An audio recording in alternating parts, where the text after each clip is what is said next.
शाम को गर्मी थोड़ी थमी तो मैं पड़ोस में जाकर रुचि के पास बैठ गई। उसकी सासू माँ कई दिनों से बीमार है। सोचा खबर भी ले आऊं और बैठ भी आऊं।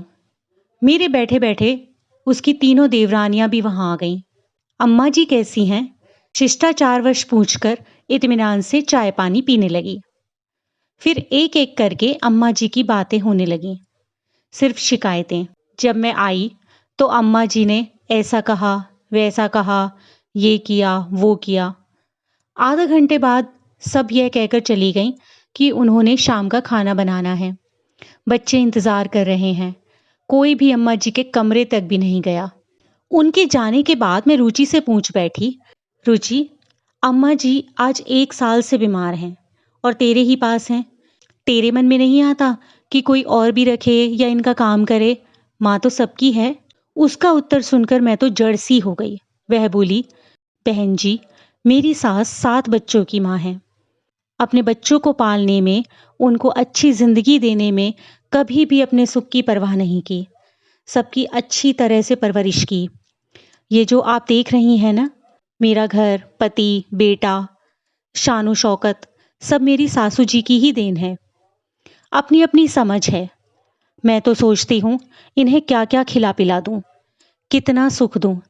मेरे बेटे बेटी अपनी दादी माँ के पास सुबह शाम बैठते हैं। उन्हें देखकर वो मुस्कुराती हैं।